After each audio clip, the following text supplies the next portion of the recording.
Do the dead still hear us? Consciousness, death, and the question we avoid asking. Ladies and gentlemen, let me begin with a question that most cultures instinctively avoid, yet almost every human being secretly wonders about. During the first 3 days after death, the period many traditions reserve for mourning, vigil, and farewell, does the deceased know what we are thinking? Do they hear our voices? Do they sense the emotional atmosphere surrounding their body? This is not a question born of superstition or idle curiosity. It is one of the oldest and most persistent questions in the history of human thought. Does consciousness truly end at the moment the body stops functioning? Or does it linger, however briefly, at the threshold between life and death? Philosophy, religion, and science have circled this question for thousands of years, each offering partial answers, each constrained by its own methods. Modern neuroscience tends to speak with confidence. When brain activity ceases, awareness must cease as well. From a strictly material standpoint, consciousness is an emergent property of neural processes, and when those processes stop, so does experience. Yet, across cultures and centuries, a quieter counter-question has persisted. What if consciousness is not extinguished instantly? What if it fades, transitions, or reorganizes before disappearing, or perhaps does not disappear at all? One of the most sophisticated explorations of this possibility comes from an unexpected place: Tibetan Buddhism, and specifically a text known in the West as the Tibetan Book of the Dead. This text does not approach death as an abrupt off switch. Instead, it describes death as a process, a transition of consciousness through an intermediate state known as bardo. According to this view, when the body stops, consciousness does not vanish immediately. It enters a liminal phase, a state between identities, between forms, between worlds, a threshold.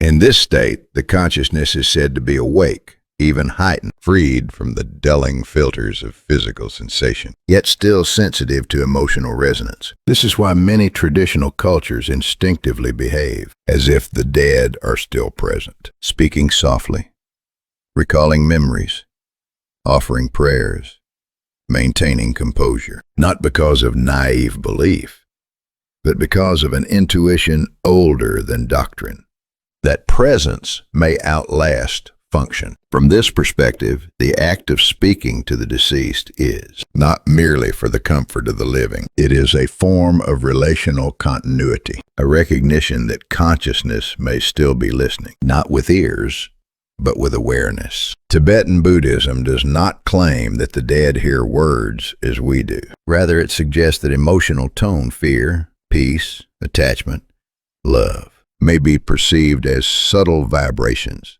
like ripples moving through air or water. This distinction is crucial. It avoids crude literalism. It does not say, yes, the dead hear everything, nor does it dismiss the possibility outright. Instead, it opens what philosophers would call an epistemic possibility space. Now, let us be clear. From a scientific standpoint, there is no definitive proof that a deceased person perceives the thoughts or conversations of mourners. Once measurable brain activity ceases, our instruments fall silent. Science is honest about this limitation, but science also acknowledges something else. The absence of evidence is not evidence of absence, especially when dealing with phenomena that resist measurement. This is where the Tibetan perspective becomes philosophically interesting, not as a rival to science, but as a complementary lens. It proposes that consciousness may not be reducible to neural firing alone, that what we call mind may have properties that are not entirely captured by physical metrics. In the Bardo teachings, consciousness in this intermediate state is said to be unusually vivid, not dulled, but intensified. Paradoxically, when the brain appears inactive, awareness may become clearer rather than dimmer. This claim is not presented as dogma. It is presented as phenomenological observation, accumulated over centuries of contemplative inquiry. And here is where the conversation becomes especially relevant for modern audiences. Because even if we suspend belief in metaphysical survival, the ethical implication remains profound. If there is even a small possibility that consciousness lingers, then how we behave around the dead matters, not as ritual obligation, but as moral posture. In this light, quietness, respect, emotional honesty, and warmth during mourning are not superstitions. They are rational responses to uncertainty. They are expressions of humility in the face of the unknown. To say, we do not know for certain. But if awareness remains, even briefly, let it encounter peace rather than chaos. This attitude benefits the living as well, because the way we speak about the dead shapes how we integrate loss, memory, and meaning. Now, some may object. Is this not merely projection? Are we not comforting ourselves with stories because death terrifies us? That is a fair question. But fear alone does not explain why independent cultures, with no historical contact, developed remarkably similar intuitions about post-death awareness. Nor does it explain why contemporary research into near-death experiences, or NDEs, repeatedly confronts us with unsettling anomalies, cases where individuals report vivid experiences during periods of minimal or absent brain activity. We must be careful here. NDEs do not prove survival after death. They are subjective reports, often occurring under extreme physiological stress, and yet they complicate the simplistic narrative that consciousness shuts off instantly and completely. They suggest that the relationship between brain and awareness may be more complex than we once assumed. Tibetan Buddhism anticipated this complexity long before modern neuroscience existed. It never claimed certainty. It claimed process. Death, in this view, is not a binary state, on or off. It is a transition, a reconfiguration, a crossing. And during that crossing, consciousness may still be oriented toward the world it has just left. Which brings us back to our original question. Do the dead know what we are thinking during the days after their death? The most honest answer is this: we do not know. But neither can we say with certainty that they do not. Between dogmatic denial and uncritical belief lies a third position, one of thoughtful openness. And it is in this space that Tibetan Buddhism situates the bardo, not as a promise, not as a threat, but as an invitation to act with care in moments when certainty collapses. Because whether or not the dead are listening, we are.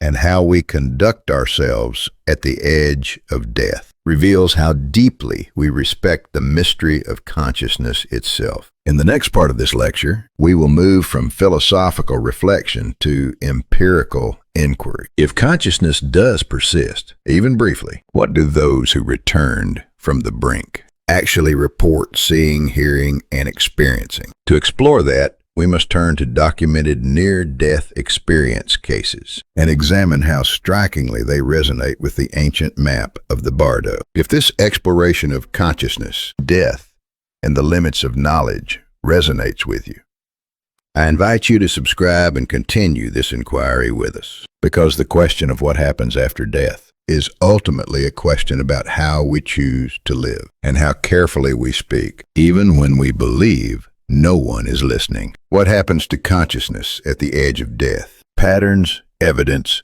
and the question science has not closed. Now, let us go one step deeper. Up to this point, we have examined individual near-death experience, accounts often called NDEs. At first glance, these stories may appear to be nothing more than extraordinary or mystical episodes. But if we look more carefully, something remarkable begins to emerge. These accounts are not random. They are not chaotic. They follow structure. What they reveal is not simply what people felt near death, but how consciousness itself may function when biological life is shutting down. More than 1,000 years ago, the Tibetan Book of the Dead articulated a radical claim. When the body stops, consciousness does not end. It continues to move like wind through another mode of experience. Within this transitional flow, the text describes consistent features: light, sound,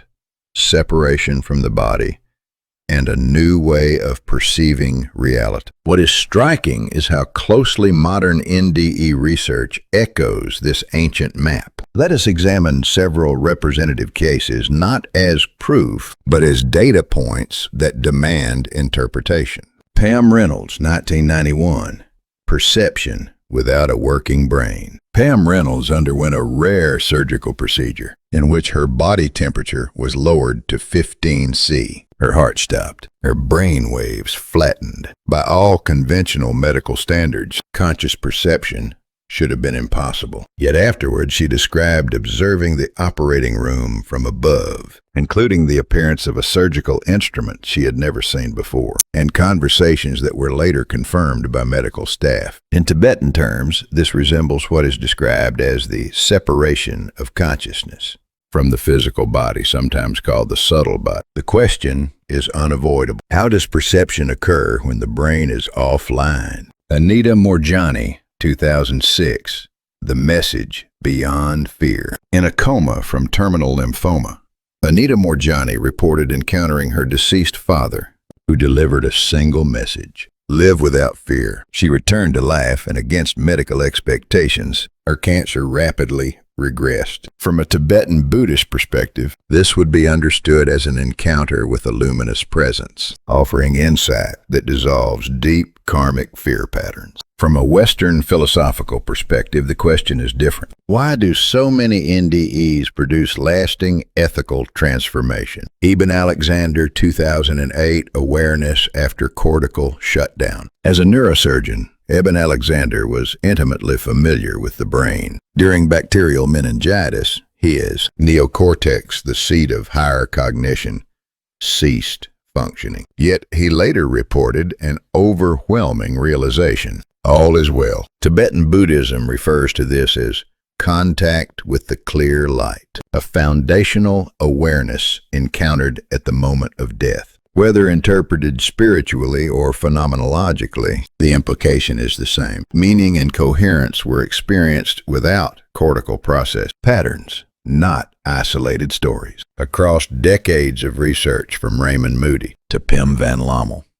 from the AWARE studies to the NDERF database, thousands of accounts report the same core elements: separation from the body, perception from an elevated vantage point, encounters with light or beings, a profound sense of peace, the disappearance of time and space. This repetition matters. In philosophy of science, patterns demand explanation, even when mechanisms remain unclear. Van Lommel's prospective study of cardiac arrest. Patients showed that some individuals accurately recalled conversations and events occurring while they were clinically dead. The AWARE studies attempted objective verification, and while results remain debated, the persistence of structured reports cannot be dismissed as coincidence. Cultural variation, structural identity. Across cultures, India, Thailand, Iran, Europe, North America, the symbols change, but the structure does not. Hindus encounter Yama. Christians describe angels. Buddhists speak of luminous beings. Tibetan Buddhism explains this as the projection of mind's habitual imagery onto a universal transitional process. The forms differ. The architecture remains the same. This is not cultural conditioning.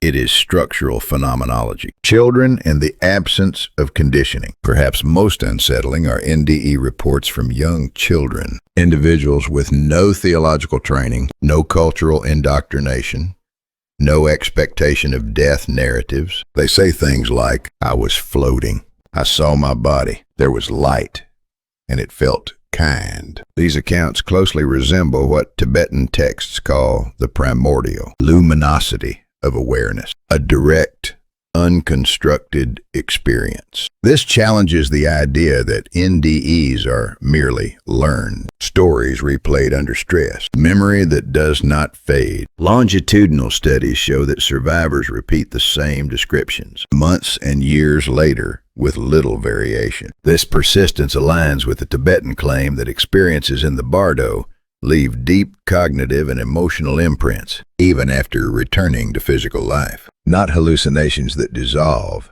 but impressions that restructure meaning. What does this all mean? Tibetan Buddhism does not ask us to believe these accounts literally. It asks us to observe something more subtle. That consciousness near death displays organization, continuity, and moral coherence. That fear dissolves. That love becomes central. That identity loosens, but awareness remains.